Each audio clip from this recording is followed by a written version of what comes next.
გამარჯობა მეგობრებო, მოგესალმებით ლივერპულის ძველ გულშემატკივრებს, ახალ გულშემატკივრებს, იმ ადამიანებს, რომლებსაც აქამდე ნანახი გაქვთ ჩემი ვიდეოები და იმ ადამიანებს, რომლებიც გადაწყვეტთ, რომ ახალი სეზონიდან უყუროთ ჩემს არხს და დაასაბსკრაიბოთ. მოგეხსენებათ, მომდევნო პარასკევს 15 აგვისტოს იწყება ბოლოს და ბოლოს პრემიერ ლიგის ახალი სეზონი და ეს სეზონი იხსნება ლივერპულისა და ბორნმუთის თამაშით, რომელსაც ძალიან დიდი ხანია ველოდებით, იმიტომ რომ გვინდა რომ ჩვენი ახალი ბიჭები ვნახოთ ბოლოს და ბოლოს პრემიერ ლიგაში როგორ ითამაშებენ, როგორ შეეწყობა გუნდი, რა სტილს ითამაშებს, რა ენერგია, რა მენტალიტეტი იქნება. ეს ყველაფერი ძალიან საინტერესო იქნება. რა თქმა უნდა, უმნიშვნელოვანესი თემა არის ის, რომ გავიხსენოთ დიოგო ჯოტა, რომელიც სამწუხაროდ ტრაგიკულად დაიღუპა ამ ზაფხულს და ამან რა თქმა უნდა გუნდზეც იქონია გარკვეული გავლენა. მე მაგალითად მგონია, რომ ლუჩო ზუსტად ამიტომ წავიდა გუნდიდან, რომ გარდა იმისა, რომ თქვა რაღაც ხელფასთან იყო რაღაცა გარკვეული პრობლემები და ის რომ მას ცოტას უხდიდნენ,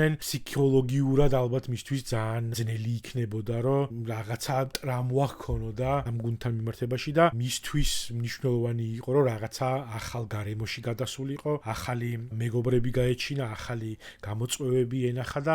ასე შემდეგ. დიოგო ჩვენ აუცილებლად გვემახსოვრება, ძალიან კარგი ფეხბურთელი იყო, ადამიანი, რომელიც ვიცოდით, რომ აი მოედანზე რომ შემოვიდოდა, რაღაცა ცვლილებას აუცილებლად შეიტანდა, გოლსაც გაიტანდა, გამარჯვების გოლიც არაერთხელ გაუტანია და არაერთხელ შემოუბრუნებია თამაში და მის გარეშე აუცილებლად გაგვიჭირდება და ძნელი იქნება. გაგვიჭირდება ალბათ თამაშის მხრივ, არა იმიტომ რომ იმდენი ფული ჩაყარეს ახლა ტრანსფერებში და ისეთი ხალხი დავიმატეთ და კიდევ აპირებენ დამატებას მათ შემდეგ რაც დარვინი მიდის ალ-ჰილალში, მაგრამ ძალიან დაგვაკლდება როგორც მოთამაშე, როგორც ადამიანი, მისი ენერგია, მისი შემართება, მისი ღიმილი და პოზიტიური თამაშის სტილი და იმედი მაქვს, რომ მისი ხსოვნის საპატივცემულოდ დიდ ენერგიას ჩადებენ ლივერპულის ფეხბურთელები წლევანდელ სეზონში და კიდევ ერთ ტიტულს, ჩემპიონთა ლიგას ან პრემიერ ლიგას მოვიგებთ და რა თქმა უნდა ეს გაგვახარებს იმიტომ, რომ მამარდაც გახდება ამ ტიტულის მფლობელი. პირველი ოფიციალური თამაში, რომელიც ამ სეზონში გუნდს ექნება, ეს იქნება კვირას. ეს არის ეგრეთ წოდებული Community Shield, ანუ ინგლისის სუპერთასი, რომელსაც ერთმანეთს ეთამაშებიან ინგლისის ასოციაციის თასის გამარჯვებული და პრემიერ ლიგის გამარჯვებული. ჩვენ დაუპირისპირდები კრისტალ პალას. მე აბსოლუტურად დარწმუნებული ვარ, რომ მოვიგებთ ამ ტიტულს. ჩვენ კარგად ვიცით, რომ დიდად არავის არ ადარდებს, მთავარი არის ჩემპიონთა ლიგა ან პრემიერ ლიგა მოვიგოთ ამ სეზონში და ამის იმედი მაქვს, იქიდან გამომდინარე თუ როგორი ფეხბურთელებიც დავიმატეთ. ზოგადად ეს სატრანსფერო ფანჯარა, რომელიც გუნდს ჰქონდა, ეს არის ამბიციური განაცხადი უკვე ტიტულების მოპოვებასთან და აი იმ რეპუტაციის შენარჩუნებასთან, რომელიც უკვე ამ გუნდმა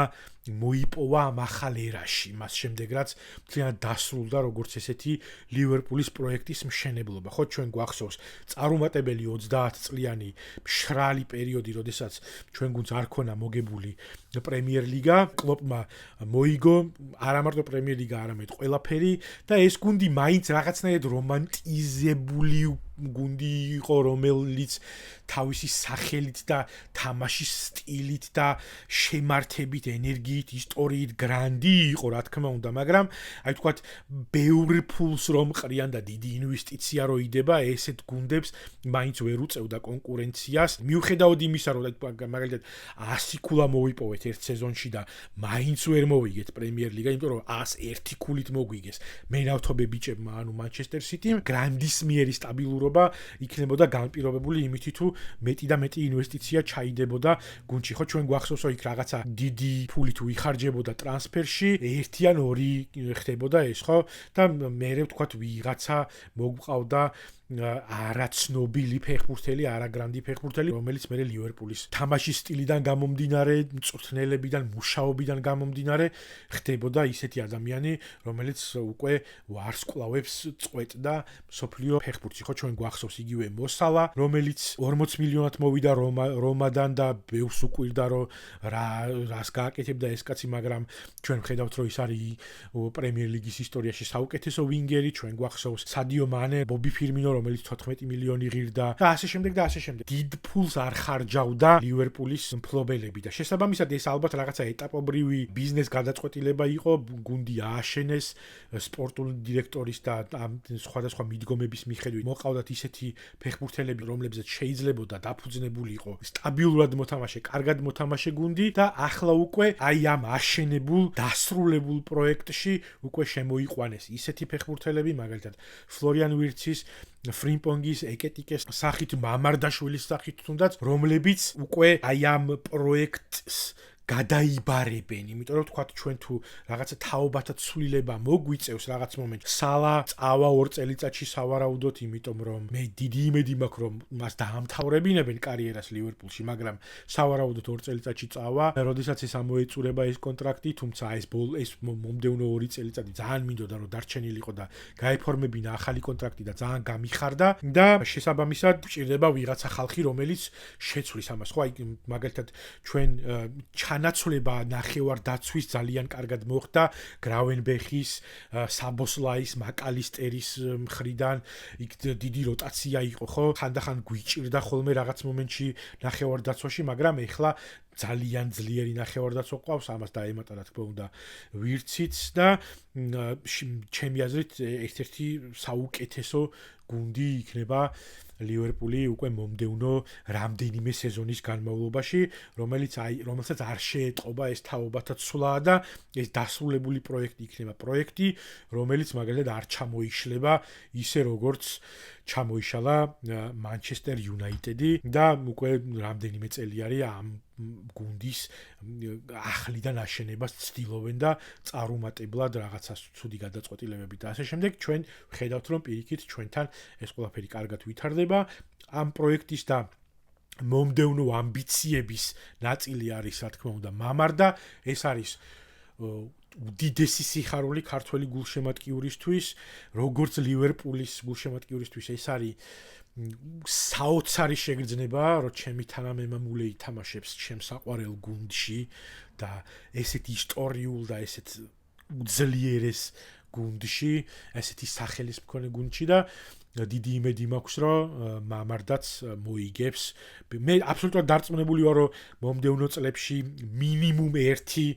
პრემიერ ლიგა და მინიმუმ 1 ჩემპიონთა ლიგა მამარდას გაფორმებული აქვს. ანუ ეს არის გარდაუვალი თემა. მე იმედი მაქვს, რომ კიდევ უფრო მეტს მოიგებს და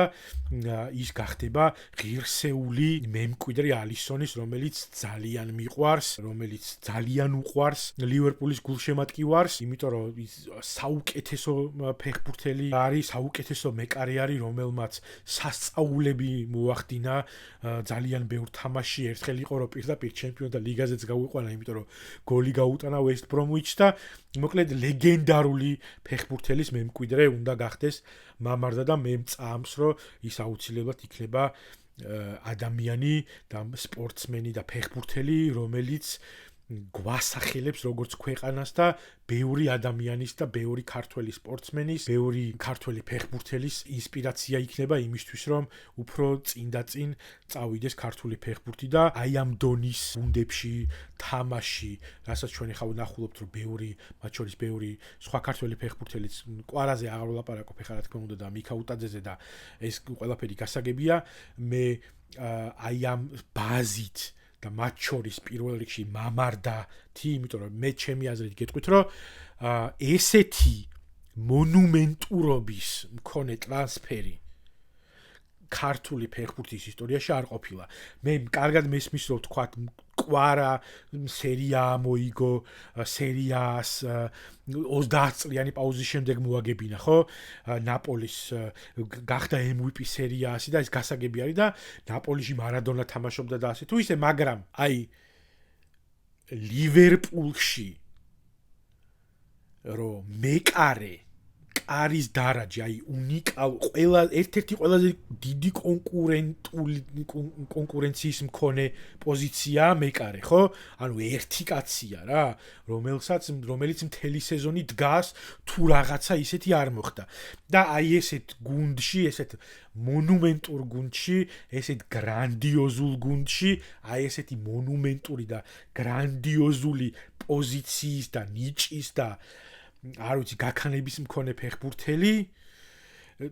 იგივე არის დაახლოებით რა ჩვენ ვიცით რომ მამარდას მაგალითად ბაიერნშიც ეპატიჟებოდნენ და ოლივერ კანის და მანუელ ნოიერის მემკვიდრე უნდა ყოფილიყო აი იგივე დონის რეალში რო ჩამდგარიყო ან ბარსელონას კარში რო ჩამდგარიყო ზუსტად იმავე დონის ოლიმპოზე არის დღეს მამარდა და მან მიიყვანა ქართული ფეხბურთი თავისი შრომით, თავისი ნიჭით აქამდე და მოკლედ ძალიან აღფრთოვანებული აღარ მინდა ხა ბევრი ვილაპარაკო ძალიან აღფრთოვანებული ვარ ამ პერსპექტივით რომ შეიძლება ეხა ამ სეზონში ჩვენ ვერ ვიხილოთ მისი ბევრი თამაში იმიტომ რომ ალისონთან კონკურენცია გაუჭირდება მას იმიტომ რომ ალისონი ნომერ პირველი მეკარე არის ლივერპულში მას დიდი ღვაწლი აქვს მაგრამ ჩვენ ვიცით რომ ხანდახან მას ტრამვებიც ემართება იყო მაგალითად პერიოდი როდესაც ადრიანს მოუწია დგომა თავის დროზე ნახევარი სეზონი მერე კელეჰერი იყო ერთი სეზონი თითქმის ნახევარი სეზონი იმის გამო რომ ალისონს ტრამვა ჰქონდა მე თავისთავად ცხადია რომ ძალიან დიდი იმედი მაქვს რომ ამ შემთხვევაში მას ტრამვა არ ექნება და ძალიან ესეთი ბოროტული განზრახვითაც და ენერგიითაც იმედი მაქვს რომ ახალი გულშემატკივარი არ შემოვა ამ ყველაფერში ერთი რაღაცა მინდა ყველას დაგარწმუნოთ რომ არ არის საჭირო რომ ბოროტულად იფიქროთ იმაზე რომ ნეტა ალისონს რაღაცა დაემართოს რომ მამარდა ჩადგეს კარებში არ არის საჭირო ეს ასეთი ფიქრი იმიტომ რომ ალისონი სამწუხაროდ წარმავალი ფეხბურთელი არის ლივერპულიდან მამარდა არის ფეხბურთელი რომელმაც მომდევნო 10 წელი ეს მომავლის პროექტი რაც ლივერპულს აქვს გეგმაში ეს უნდა თავისი ბეჭებით და თავისი ხელსათმანებით ზიდოს ამიტომ მას არათუ შანსი მიეცემა იმისი რომ კარში ჩადგეს და თავი წარმოაჩინოს არამედ ის იქნება ერთ-ერთი მნიშვნელოვანი ნაწილი მომდევნო დეკადაში ამ გუნდის ისტორიაში და მე აბსოლუტურად დარწმუნებული ვარ რომ მამარდა იქნება ის ადამიანი და ის ფეხბურთელი, რომელსაც ენფილდზე ძეგლსაც დაუდგავენ. თუ რა თქმა უნდა არ გაიდეს, ან რაღაცა გაუთვალისწინებელი ამბები არ მოხდა და დარჩა ესე წლობით როგორც ალისონი აუცილებლად დაუდგავენ მას ძეგლს ენფილდზე, იმიტომ რომ მას აქვს ამისი ნიჭი და ამისი არათუ პოტენციალი, არამედ უკვე განხორციელებული და უკვე ხელშესახები გამოცდილება, რომელიც ჩვენ გვინახავს როგორც ნაკრებში, ასევე ვალენსიაში თამაშისას. მოკლედ, ბევრი რო აღარ გავაგრძელო, ძალიან აღფრთოვანებული ვარ ახალი სეზონით, ძალიან აღფრთოვანებული ვარ ახალი გუნდით, ძალიან აღფრთოვანებული ვარ მამარდაშვილის თამაშით ლივერპულში და მოკლედ ნახოთ რა იქნება წინ გველის საოცარი სეზონი, მეგობრებო, ძალიან ბევრი კარგი თამაში ჩემპიონთა ლიგაზე, პრემიერ ლიგაში, მათ შორის სხვადასხვა თასებზე ეს იქნება ძალიან მაგარი სანახაობა, რომელსაც ჩვენი საყვარელი გუნდი ლივერპული შემოგთავაზებს და მოგესალმებით ყველა იმ ახალ გულშემატკივარს, რომელიც შემოუერთდით სკაუზერებს მამარდას გამო. მე არ მინდა რომ მე არ ვემხრობი არანაირ gatekeeping-ს და იმის წამოძახებას, რომ ეხლა თქვენ ადრე არ გულშემატკივრობით ამას და ისე მაგას ვაკეთებ ხოლმე სხვათა შორის ახალ გულშემატკივარს შეიძლება ვეჭხუბო რაღაცაზე, თუ ის მოვა და ღვაწლმოსილ ფეხბურთელს გალანტს ხავს, ხო? იყო მაგალითად ძალიან არ მიყვარდა, როდესაც მაგალითად სადიო მანეს ჩაუვარდა მაგალითად ერთხელ სეზონი და ჩაუვარდა რა მაინც იტანდა გოლებს, მაგრამ ისეთ მოწოდების სიმაღლეზე ვეღარ იყო, როგორც ადრე და ლანძღავდნენ მას და ეს არ შეიძლება. სალასაც ჰქონდა რაღაცა პრობლემები ერთი სეზონის განმავლობაში და მასაც აკრიტიკებდნენ, თან არათუ აკრიტიკებდნენ, ლანძღავდნენ. და როდესაც ამ დროს შეიძლება წამოაძახოს ადამიანმა, რომ შენ არ იცნობ ამ გუნდს და ამ ფეხბურთელებს და ამიტომ მოდი ბევრს ნუ ილაპარაკებ. და ეს თუ გაუბრაზდი ხოლმე ამ თემებთან დაკავშირებით შეიძლება მაგ დროს წამოვაძახო ვიღაცას ახალი გულშემატკივრობა, თორე ისე ყველას მოგესალმებით და ძალიან მიხარია პირიქით, რომ ლივერპულის გულშემატკივართა რიცხვი გაიზრდება ამ ახალი სეზონიდან და კიდევ და კიდევ უფრო მეტი გულშემატკივარი გვეყოლება მომდევნო რამდენიმე წლის განმავლობაში, ვიდრე მამარდა ითამაშებს და დიდი იმედი მაქვს, რომ ოდესმე კიდე სხვა ქართველ ფეხბურთელსაც ვიხილავთ აქ. მე მაგალითად ძალიან მინდა მიქა უტაძე რომ ვნახო ლივერპულის 9 ნომრიანი მაისურით, რომელიც და მან გაიტანოს გოლები ლივერპულის მაისურით. ეს იქნება არ ვიცი. ეს არის ჩემი როგორც გულშემატკივრის ოცნება. გარდა იმისა, რომ მაგალითად მინდა რომ საქართველოს ნაკრებმა მსოფლიო ჩემპიონატზე ითამაშოს, ხა მოგებაზე და მაგაზე არ ვიტყვი არაფერს, მაგრამ ჩემი ისეთივე ოცნება როგორც არის, რომ საქართველოს ნაკრებმა ითამაშოს მსოფლიო ჩემპიონატზე, მაგდონის ოცნება არის, რომ მიქაუტაძე ვნახო ლივერპულში და ძალიან დიდი იმედი მაქვს, რომ ნახავ.